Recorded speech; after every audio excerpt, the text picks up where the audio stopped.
Libra, hi! Welcome to Mr. Queen PH at ito ang inyong weekly reading ngayong May 27 to June 2, 2024.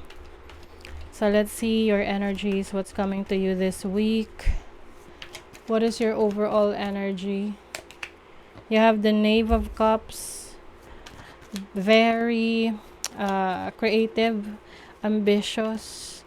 Can also receive a message from someone, like a love message from someone. Okay? Merong person na iniisip ka or ikaw iniisip mo yung person mo. Or some of you, kung meron na kayong anak, isa sa priority nyo this week ay yung anak nyo. Yung challenge is the Two of Swords. Maaring meron kayong decision making na paulit-ulit nyong iniisip, no? Na hindi kayo makapag-decide. Pwedeng matagal nyo na yung pinag-iisipan, kaya lang natatakot kayo na magkamali.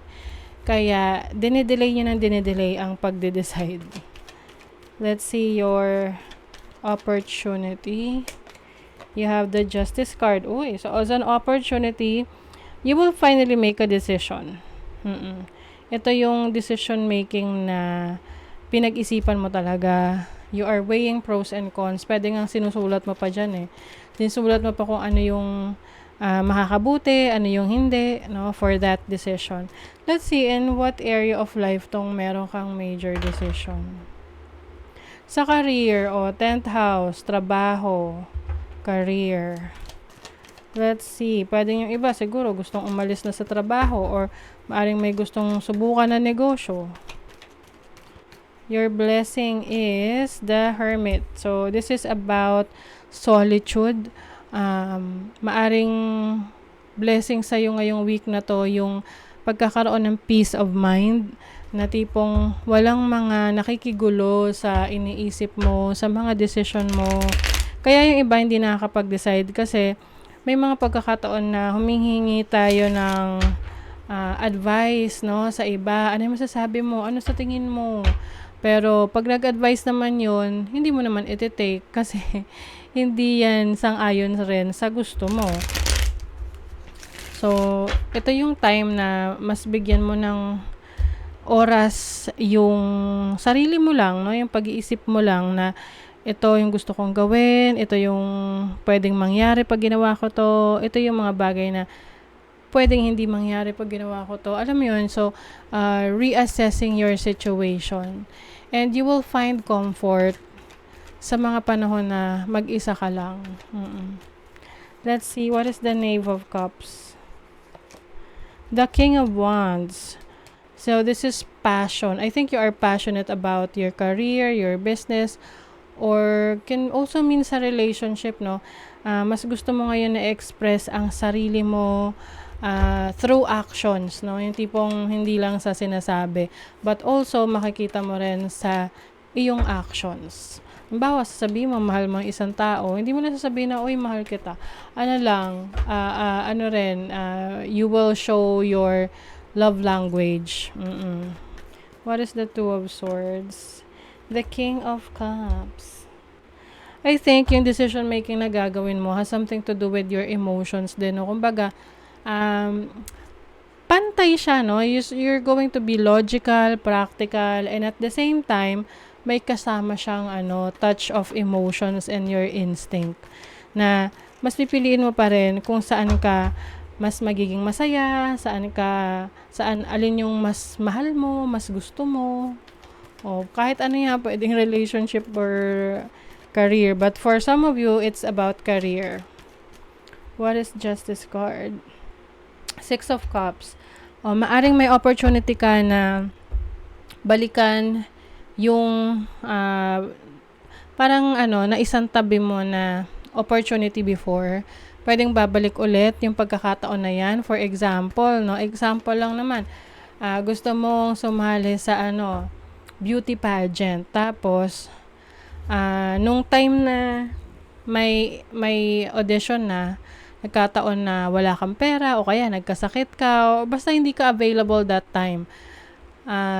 Hindi mo yon, hindi ibig sabihin na wala ng pagkakataon kasi pwede naman susunod na taon. So I think ngayon meron ka ng pagkakataon ulit na subukan, no?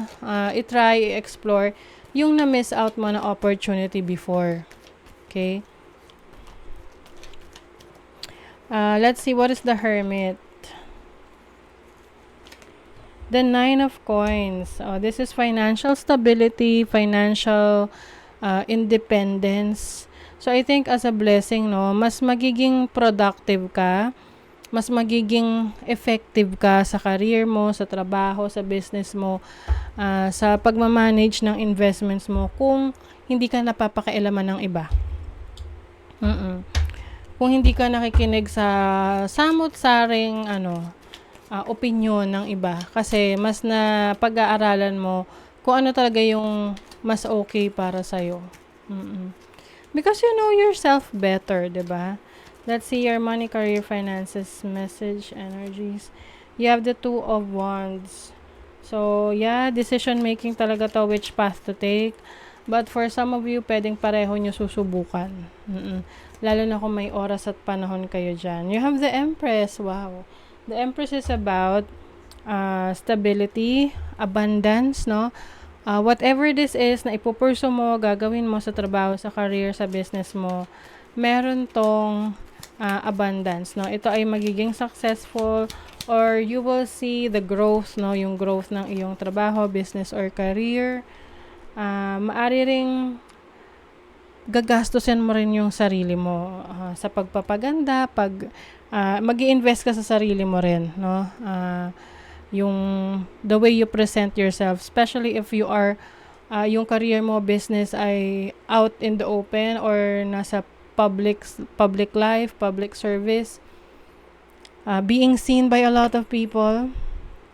Son of Pentacles. So pagdating rin sa finances mo, you are going to be very careful, no? Magiging maingat ka sa paggastos, no?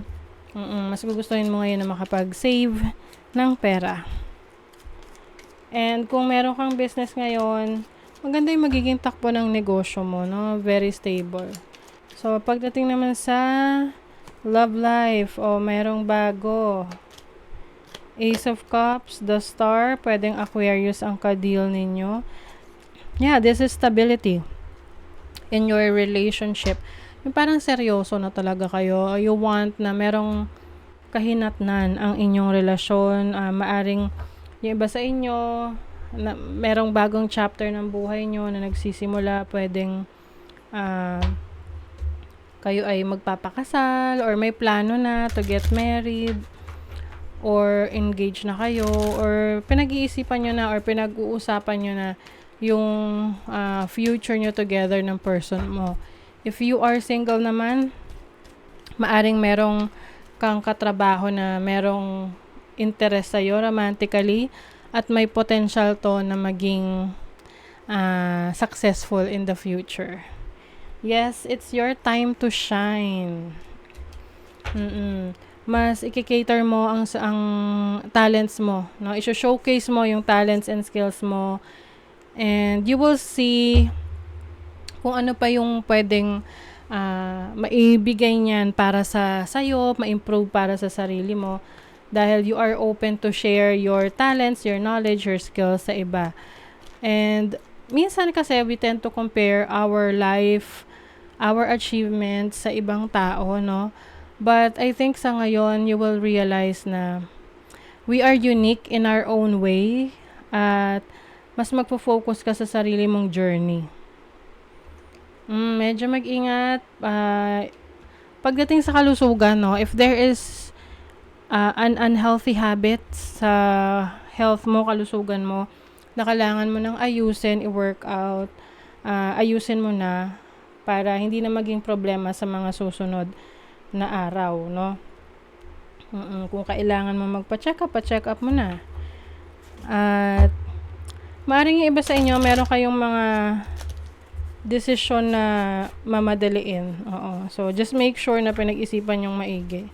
Kasi 'di ba pag minamadali, nagiging prone sa pagkakamali. Unplug and relax for a spell. Yes. So unplug, ibig sabihin niyan yung mga pwede ring detoxification ng social media. Social media detox, no? Yung tipong hindi ka muna mag-scroll sa social media, iiwas ka muna sa mga ganyan kasi gusto mong maging relax, lalo na kung meron kang decision making na gagawin para hindi ka ma-distract. Okay? So, that is your reading, Libra. Thank you so much. Bye!